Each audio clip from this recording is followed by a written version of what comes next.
नमस्ते मेरे प्रिय मित्रों, आप सबका एक बार फिर से स्वागत है आपके अपने चैनल डॉक्टर धीरज फिजियोथेरेपी क्लिनिक में, जिसमें मैं आपको हर हफ्ते बताता हूं कि कैसे अपनी प्रॉब्लम्स के बारे में, डे टू डे प्रॉब्लम्स के बारे में जाना जाए, उसको समझा जाए और खुद से कैसे ठीक रहा जाए। आज का मेरा टॉपिक है नेक स्ट्रेन। ये जो नेक का एरिया है हमारा, इसमें कई बार हमें शिकायत आती है कि नेक में स्ट्रेन हो गया या इसमें स्टिफनेस फील हो रही है। तो इसके क्या क्या कारण हो सकते हैं, मैं मुख्य 3 कारणों को लेके आपको बताऊंगा आज। सिर्फ 3 कारणों के बारे में जो सबसे महत्वपूर्ण हैं, जिनके बारे में मालूम होना ही चाहिए। पहला है आर्थराइटिस, यानी कि cervical spondylitis. Arthritis in the cervical joints is known as cervical spondylitis. दूसरा है इंजरी का होना या स्ट्रेन पड़ जाना।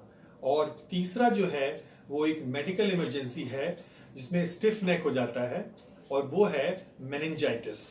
मेनिंजाइटिस तब होता है जब कि आपके नेक में स्टिफनेस भी हो, हाई फीवर हो और वॉमिटिंग हो। तो बाकी जो 2 कारण हैं अपार्ट फ्रॉम नेक स्टिफनेस में, जो मैंने कारण बताया, ये जो मेडिकल इमरजेंसी है वो है मेनिंजाइटिस, जिसमें कि नेक स्टिफनेस के साथ साथ आपको हाई फीवर होगा और साथ साथ आपको जो है वोमिटिंग टेंडेंसी भी हो सकती है। और इसको हमको बहुत सीरियसली लेना चाहिए। अगर ऐसा है, नेक स्टिफ है, फीवर है, स्टिफनेस है, तो हमें सीधा मेडिकल इमरजेंसी की तरह डॉक्टर को दिखाना चाहिए, हॉस्पिटल जाना चाहिए, फिजियोथेरेपी के लिए नहीं सोचना चाहिए। लेकिन जो बाकी 2 कारण हैं, जो एक स्ट्रेन मैंने बोला और एक मैंने आपको बोला कि वो आर्थराइटिस होना, तो ये दोनों कारण ऐसे हैं कि जिसमें आप उसको आइडेंटिफाई करके आसानी से घर में और मामूली सलाह से भी ठीक हो सकते हैं। लेकिन मेन उसमें जो दोनों को कैसे क्या क्या कारण है वो मैं आपको अब बताने जा रहा हूं, जिसमें कि पहले मैं आपको बताऊंगा जो स्ट्रेन है या नेक में जो खिंचाव पड़ जाता है वो किस किस कारणों से होता है। तो ये जो अभी स्ट्रेन की बात जो की, उसमें एक स्ट्रेन कंप्यूटर पे काम करते वक्त हो सकती है। आप देखेंगे कि जब आपका माउस आपके हाथ पे है, लेकिन आपको क्या करना पड़ रहा है कि आपको पूरा का पूरा जो ये आर्म है वो सपोर्ट करना पड़ रहा है आपको। वो अनसपोर्टेड है। सपोर्ट कौन कर रहा है? ये वाली मसल्स जो नेक पे होती है। तो इसको ट्रेपीजियस मसल्स बोलते हैं, यहाँ लिवेटर स्कैपुली मसल्स भी होती है। इनको सारा एक्शन करना पड़ता है to make sure that your hands are working properly. आपके हाथ ठीक से काम कर रहे हैं, इसके लिए आपको लगातार इन मसल्स का उपयोग करना पड़ता है। इसलिए नेक स्ट्रेन यहाँ डेवलप हो जाता है। इसको प्रिवेंट कैसे कर सकते हैं हम अपने हाथ को अच्छी तरह से पूरा हाथ सपोर्ट कर लें। मैं अभी कुछ सहूलियत के लिए कीबोर्ड हटा दे रहा हूं, लेकिन मेनली मेरे दिखाने का मतलब है कि आप अपने हाथ को पूरी तरह सपोर्ट कीजिए और अपना ये एल्बो से नीचे का हिस्सा पूरा सपोर्ट करके अगर आप चलाएंगे तो आप देखेंगे तो आपको इसको बड़ा रेस्ट मिलेगा और ये मसल्स थकेंगी नहीं। वरना ज्यादातर ये होता है कि हाथ आप अगर इस तरह इस्तेमाल कर रहे हैं तो ये पूरा अनसपोर्टेड रहता है एंड आपको इस लिवेटर स्कैपुली मसल्स और इन सबको यहाँ पे जो आप देख रहे हैं यहाँ पे होता है ट्रेपीजियस मसल्स, इनको काफी ज्यादा मशक्कत करनी पड़ती है, मेहनत करनी पड़ती है to keep your hands working. दूसरा जो सबसे बड़ा कारण होता है वो स्लीपिंग पोस्चर होता है, जिसमें कि हमारे नेक अनसपोर्टेड होकर के सोते हैं या ऑकवर्ड पोजीशन में सो जाते हैं। तो आप देखेंगे कि मैं कैसे सो के दिखा रहा हूं। जो सही पोस्चर है वो भी साथ साथ आपको बता देता हूं कि जब आप सोते हैं तो आपके साइड में जो पिलो हो वो सफिशिएंटली जो है वो थिक हो, जिससे कि आपकी नेक जो है नीचे की तरफ ना गिरे, ऐसे करके टिल्ट ना हो जाए।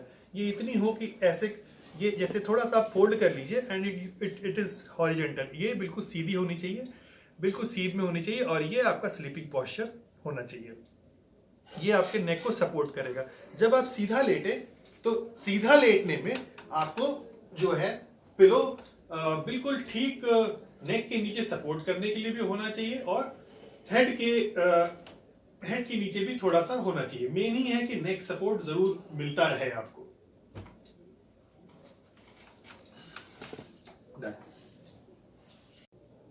तीसरा जो सबसे बड़ा कारण होता है, कई बार देखा गया है कि फोन को हम क्रेडलिंग करते हैं between the years and the shoulder. ऐसे बात कर रहे हैं, कंप्यूटर बात कर रहे हैं, या फोन का इस्तेमाल नहीं भी कर रहे हैं, तो आपने ज्यादातर हमने फीमेल्स में देखा है कि वो जो हाउस वाइफ्स होती हैं, चाहे वर्किंग भी होती हैं, तो वो फोन का इस्तेमाल जो है साथ साथ करती रहती हैं ज्यादातर।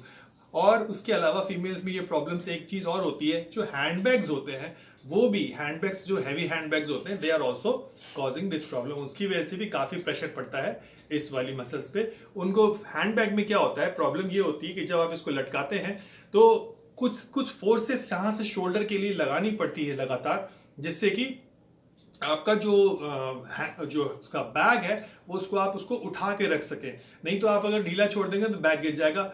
इसीलिए वो जो आपको होल्ड करना पड़ रहा है, उसकी वजह से ये मसल्स बहुत जल्दी थक जाती हैं, तो हमें नेक स्ट्रेन होता है। तो आपने दोस्तों देखा कि कितने कारण हो सकते हैं शोल्डर में, नेक में स्ट्रेन आने में, खासकर नेक एरिया में।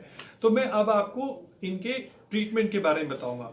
तो ट्रीटमेंट के बारे में ये जरूरी जानना है कि इसमें कारण क्या है, किस कारण से हो रहा है, उसके अकॉर्डिंगली ही ट्रीटमेंट इसमें है संभव। और जो ट्रीटमेंट ऑप्शंस हैं उसमें फिजियोथेरेपी में अल्ट्रासाउंड हम यूज करते हैं, हम टेंस थेरेपी का यूज करते हैं, बहुत अच्छे रिजल्ट्स आते हैं इसमें। उससे पेन कम होता है अल्ट्रासाउंड से, जो मसल्स की जो खिंचावट है और उसमें जो भी इन्फ्लेमेशन हुआ है वो उसमें अच्छे से रीएब्जॉर्ब होती है अल्ट्रासाउंड के यूज से, हीलिंग फास्ट होती है।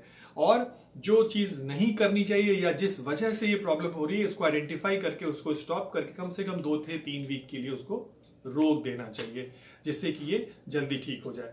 तो कारणों को जानना सबसे जरूरी है ट्रीटमेंट के लिए। और जो चीज जैसे मैंने बताया कि प्रॉब्लम जिससे हो रही है उसको रोकना है। और कुछ एक्सरसाइजेस जैसे कि नेक मूवमेंट्स एक्सरसाइजेस जो हैं वो नहीं करनी चाहिए जब इस तरह की प्रॉब्लम हो हमें, बल्कि हमें कुछ आइसोमेट्रिक एक्सरसाइज करनी चाहिए, जो मैं पहले कई वीडियो में बता चुका हूं। एक बार मैं फिर से बताता हूं। दोनों हाथ आगे रख लें, आगे अपने सिर से अपने हैंड को प्रेस करें और होल्ड करके 3 सेकेंड्स तक रखें।